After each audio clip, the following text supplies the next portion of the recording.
Hello everyone, my name is Zishan Kareem and today I'll be discussing the fundamentals of isochronous and droop control for turbine generators as part of the case study for the course EM. Here are the topics we'll cover in this video. We'll first introduce the two controlling strategies and see the main difference in terms of how they operate. We'll see some control system diagrams, some related graphs to better understand the topics.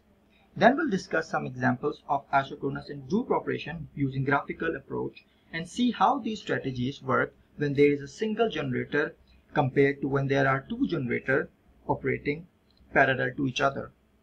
After that, we'll do some mathematical analysis to compare our graphical results with the computational results. Later we'll see an example of a system where one generator is operating in isochronous mode and one generator is operating in droop mode, and see how the hybrid combination works. Finally, we'll summarize the learning points of this topic. So let's begin. So isochronous and droop mode are the basic control strategies which help us to investigate more complex control topics like isochronous load sharing with communication lines between governors, or topics like manual operator control of multiple generators. And the main difference between the two control is the relationship with frequency, which according to equation 1 is directly proportional to mechanical speed of the generator. In isochronous mode, increasing or decreasing the active power output by adding or removing load has no effect on the reference frequency on which the turbine generator is operating, which is also evident from the plot shown. But in order to achieve that, speed corrective measures using fuel valves are taken accordingly.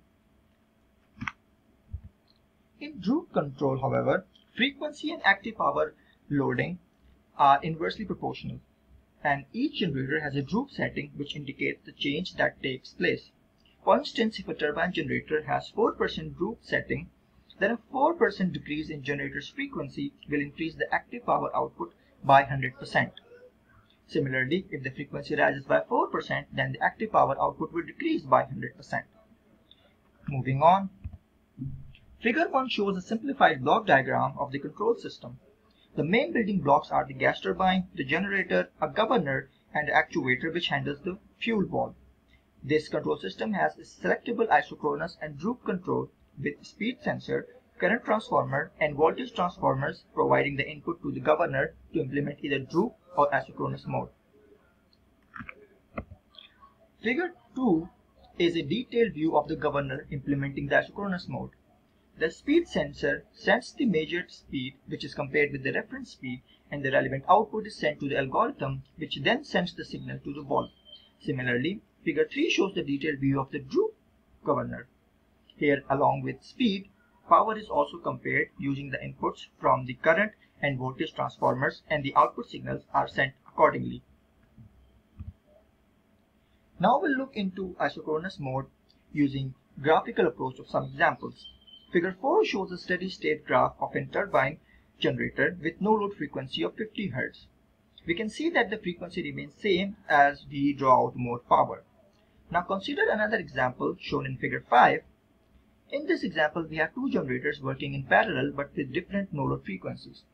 Now suppose that generator 1, G1, is online and powering all the load, whereas generator 2, G2, is offline. And because G2 is offline, it is operated at slightly higher no-load frequency to avoid reverse power issue, which happens when the prime mover of a generator is unable to supply enough torque to keep the generator rotating at the same frequency as the connected grid. Once the G2 is online, G2 governor senses a slightly greater than 60 Hz system frequency. Therefore, G2 submission point output is a negative number, which commands the G2 fuel valve to open with a resulting increase in turbine generator speed. As system frequency increases, the turbine generator G2 begins to power the load. G1 submission point senses an increased speed at the submission point. Output then is positive. This results in a command to close G1 fuel valve with a subsequent decrease of G1 power output. This iterative condition continues until G2 powers all load and G1 fuel valve closes to a minimum. Eventually, G2 powers G1.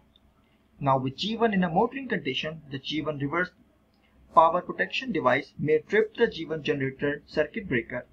thereby tripping G1 offline. This is the reason two generators with isochronous mode are not recommended to operate together. Now we'll see some examples of Droop control mode. Figure 6 shows a single generator in Droop mode with no load frequency of 60 Hz and 4% Droop setting with full load frequency of 57.6 Hz.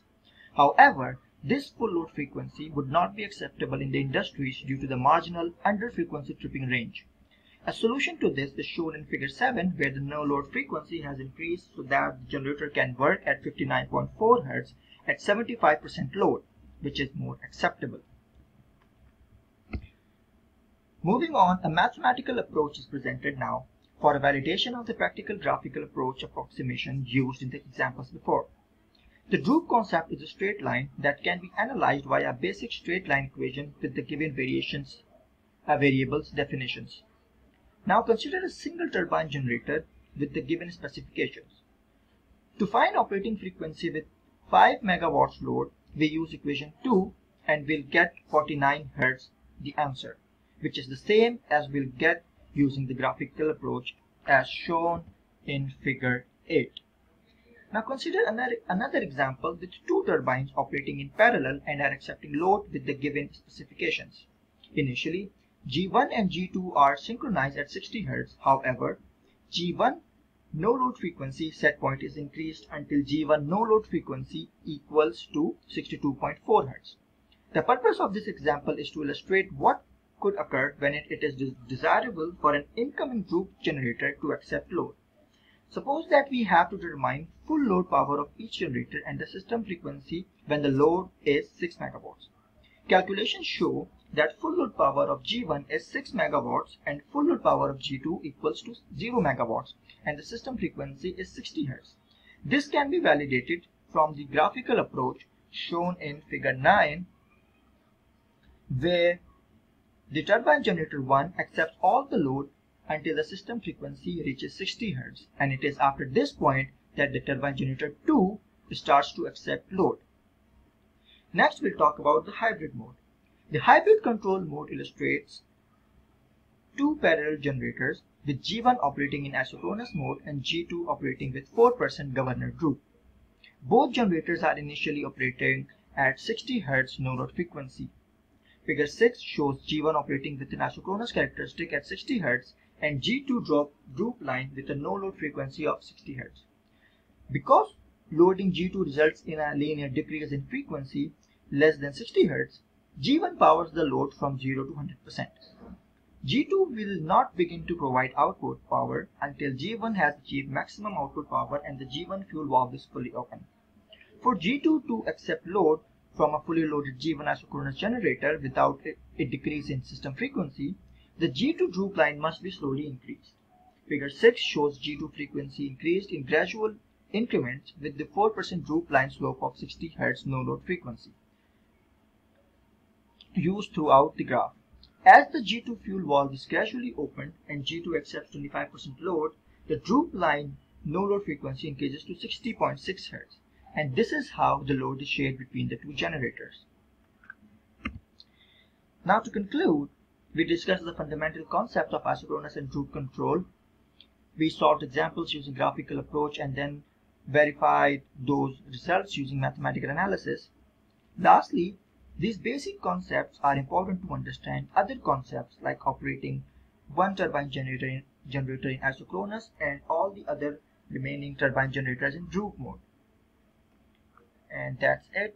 Here are the references. Thank you.